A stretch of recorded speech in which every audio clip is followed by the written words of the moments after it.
is Doris, also known as Windy Bay Stitches, and today is October 29th, and I am filming my fourth Flosstube video. So if you're new, thank you for stopping by, and you may want to watch my earlier videos to get to know me a little bit. Today's going to be a special video. We're going to be kind of celebrating the best month and one of the most fun holidays of the year, which is Halloween. So in my first video, I mentioned that I've actually been kind of living a split life between two states for the past few months.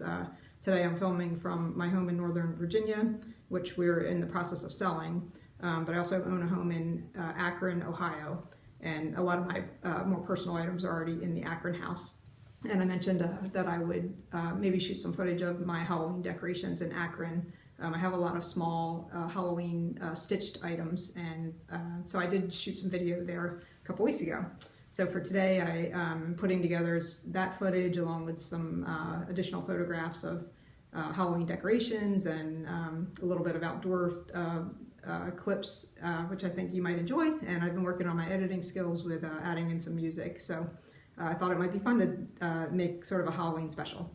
So if you are new here, thank you so much for watching, and thank you for folks who have recently subscribed and been leaving comments. I really appreciate the feedback. So it's been a lot of fun. Before I kick off the other clips, I thought I would share with you what we're giving out for Halloween this year. I don't know if y'all are familiar with the Mallow cups. When I was driving out to Akron the last time, I stopped at the Boyer Candy Factory in Altoona, Pennsylvania, and I picked up this big box full of the dark chocolate Mallow cups, which are amazing. So the lucky trick-or-treaters that are coming to my house are going to be getting the double pack until we run out. And then I've got a few of these singles also, which come in different flavors. This was, I think, the original Mallow cup with milk chocolate. And they also have some peanut butter versions with butterscotch and also milk chocolate, which is closer to a Reese's, but the chocolate has coconut added to it, so it has a little more crunch, and they're really delicious. So some lucky trick-or-treaters. We probably won't actually get very many here.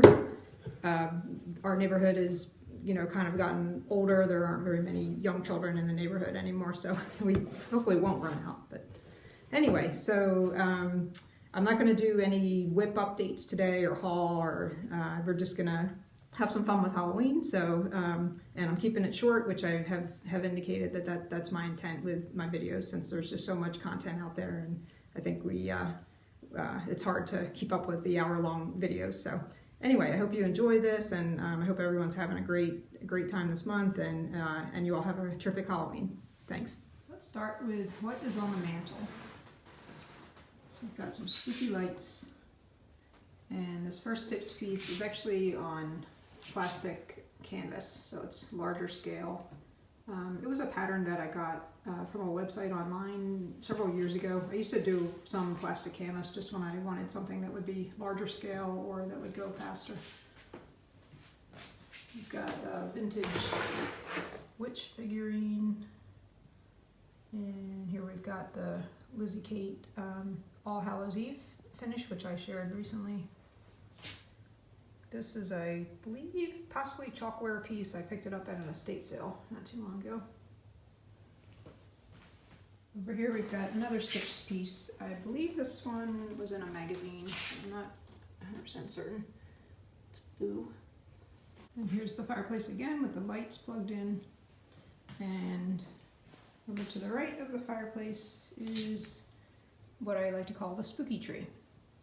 So this is where I've been putting all of the smalls ornaments that I've been making for the last 3-4 years. The tree itself came from a rummage sale in Leesburg, Virginia from a few years ago. And I'll do some close-ups on the ornaments.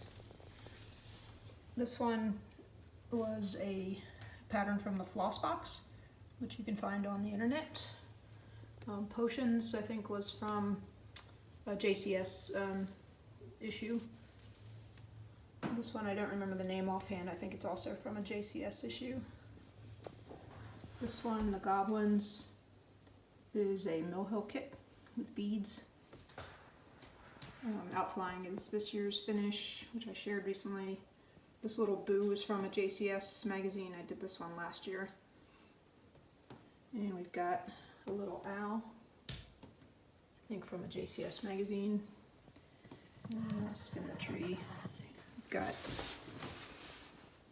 this little Tricks or Treats pattern, I think from a JCS. And this one, Jack, I think the original pattern had a year on it and I replaced it with Jack. Got a little little witch doll. She's a clothespin doll, and I purchased her at a craft fair in Waterford, Virginia several years ago.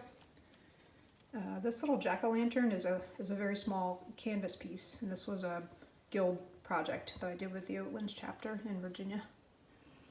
And this little ghost was one of my first little ornaments. It's from a JCS magazine.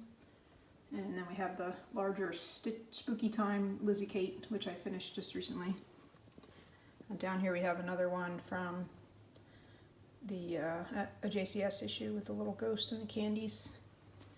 And I think the last one on the tree is this little crafty ghost. He was from a rummage sale somewhere. So that is the tree. It's getting pretty full, but I'll probably manage to squeeze on a few more. And I have one more Halloween small to share in this video, using this chart from Lizzie Kate, which is called Fall Crazy. It's a collection of small pieces, and you can put them together in different ways. So on the chart it had them mounted as individual ornaments on the pumpkins, or four of them in a framed piece, or this one with the witch's hat and feet separated and then happy haunting in the middle. So I stitched up 6 of them, and I actually made them into this 3-dimensional cube. I used comic board to mount them, which gave it a nice stiff structure, but also kept it very lightweight. And then I sewed the edges of the fabric together, and I beaded the edges as I went. My edges aren't perfect. I'm still mastering getting the perfect alignment so that all the corners square off, but this one was pretty close, so I was happy with how it came out. So it's fun to pick up and position in different ways and see different images.